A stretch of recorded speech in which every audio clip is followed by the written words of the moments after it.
हाँ साथियों नमस्कार। गोमती अकेडमी सुल्तानपुर में आपका हार्दिक स्वागत है। आज हम राजस्व लेखपाल मुख्य परीक्षा के प्रैक्टिस सेट 7 के विषय में आपको बताएंगे। 7वां हमारा प्रैक्टिस सेट है। हमें विश्वास है कि हमने जो भी प्रैक्टिस सेट आपको दिया है वह परीक्षा के दृष्टिकोण से काफ़ी महत्वपूर्ण है और आपको पसंद भी आया होगा। इसलिए हमारे चैनल को सब्सक्राइब करिए, बेल दबाकर आप ओके कर लीजिए, जिससे सभी नोटिफिकेशन आपको मिलता रहे। शेयर भी करते रहिए, कमेंट भी करते रहिए। देखिए 19 जून बहुत दूर नहीं है, एकदम 1 माह का समय है और आपकी जो स्ट्रेटजी है, जितने भी 4 पार्ट के जो पेपर हैं, 4 सब्जेक्ट उसमें आने हैं, चारों को आप क्रमबद्ध तरीके से पढ़ते रहिए और अधिक से अधिक प्रैक्टिस करते रहिए। जीएस का हम जो आपको 15 से 20 क्वेश्चन का प्रैक्टिस सेट दे रहे हैं, ये आपके परीक्षा के दृष्टिकोण से महत्वपूर्ण है और एग्जाम में इसी तरह प्रश्न आने की संभावना है। अगर बराबर प्रैक्टिस बनी हुई है, 10-15 मिनट का आपको समय देना है और उसमें आपको आसानी से जो भी प्रश्न आएंगे आप आसानी से हल कर लेंगे। और मुख्य चीज़ यह है कि जो पुराना पेपर है, जो सिलेबस है, उसी के अकॉर्डिंग बनाया गया है और इसमें सटीक क्वेश्चन रखा गया जो आपके एग्जाम के दृष्टिकोण से काफ़ी महत्वपूर्ण है। तो आइए हम चलते हैं। हमारा मुख्य परीक्षा प्रैक्टिस सेट 7 है। 6 प्रैक्टिस सेट हमने आपको दे चुके हैं। देखिए, कविवत्सल की उपाधि किस वंश के राजा ने प्राप्त की? कविवत्सल की उपाधि किस वंश के राजा ने प्राप्त की? सातवाहन वंश के राजा का नाम था हाल। देखिए आज एक ट्रेंड चल रहा है, जो प्रश्न आ रहा है कि उपाधियों का जो प्रश्न उधर आन, सातवाहन, वाकाटक, इन सबसे जो ये प्रश्न बनते हैं, ज़्यादातर एक उपाधि बनती है, तो उससे थोड़ा सा उससे रिलेटेड है कि किस वंश के शासक ने कविवत्सल की उपाधि धारण की थी? तो सातवाहन वंश के। यदि प्रश्न बनता है कि सातवाहन के किस शासक ने कविवत्सल की उपाधि की थी, धारण की थी, तो राजा हाल ने। हाल। अगला, शिवाजी के प्रशासन में राज्य प्रशासन का सर्वोच्च अधिकारी था पेशवा। शिवाजी के प्रशासन में राज्य प्रशासन का सर्वोच्च अधिकारी कौन था? पेशवा। देखिए शिवाजी के समय में कहा भी जाता था कि मराठा नाची जो पेशवा वास्तविक शासक हो गए, तो एक कहावत है कि मराठा नाची जो पेशवा वास्तविक शासक हो गए, तो शिवाजी के प्रशासन में राज्य प्रशासन का सर्वोच्च अधिकारी होते थे कौन? पेशवा। बहुत ही महत्वपूर्ण प्रश्न है। अगला, महमूद गजनबी के सोमनाथ आक्रमण के समय वहां का राजा कौन था? भीमदेव। महमूद गजनबी ने 17 बार सोमनाथ मंदिर पर आक्रमण किया था और उस वहाँ का राजा कौन था? भीमदेव। तो यहाँ से प्रश्न अगर बनता है कि सोमनाथ मंदिर पर किसने आक्रमण किया था? महमूद गजनबी। वहाँ का शासक कौन था? भीमदेव। कितने बार आक्रमण किया था? 17 बार। तो ये सब चीज़ें आप छोटी छोटी बातें अपने दिमाग में एकदम कैलकुलेट करके रखिए। स्वतंत्रता आंदोलन के समय राष्ट्रीय महिला संघ की स्थापना किसने की थी?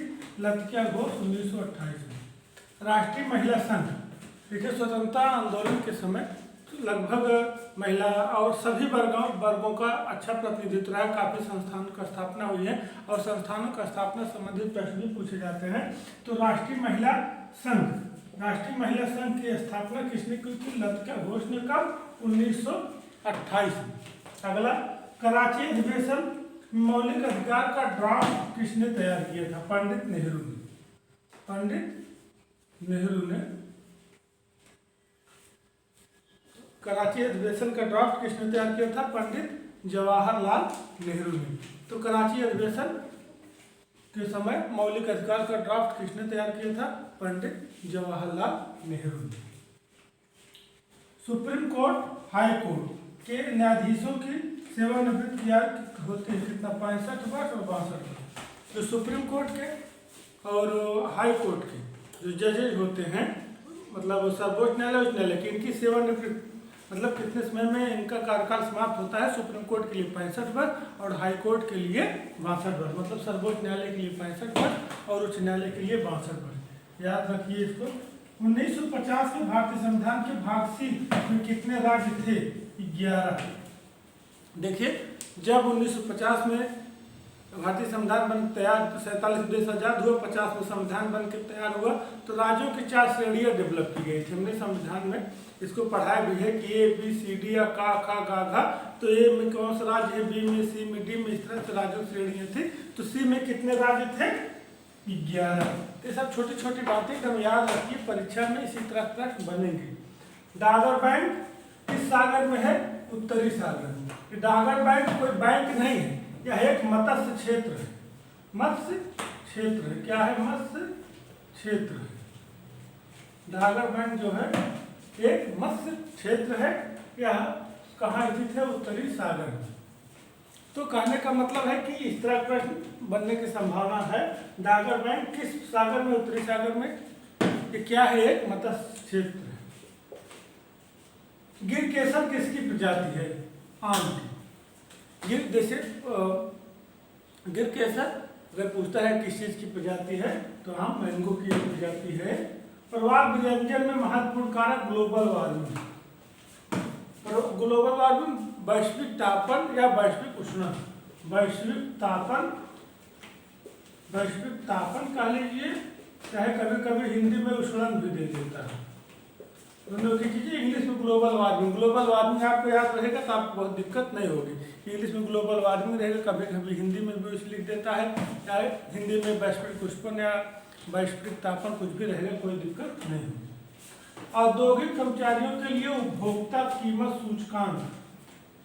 औद्योगिक कर्मचारियों के लिए उपभोक्ता कीमत सूचकांक निकालता है श्रम ब्यूरो द्वारा। जो औद्योगिक कर्मचारी होते हैं, औद्योगिक कर्मचारी, उनका उपभोक्ता कीमत सूचकांक किसके द्वारा निकाला जाता है? श्रम ब्यूरो द्वारा। रक्त में पाई जाने वाली कणिकाएं जिनका संबंध रोग प्रतिरोधक क्षमता से, जिनका संबंध किससे हो? कि रोग प्रतिरोधक क्षमता से, वो श्वेत रक्त कणिकाएं होते हैं।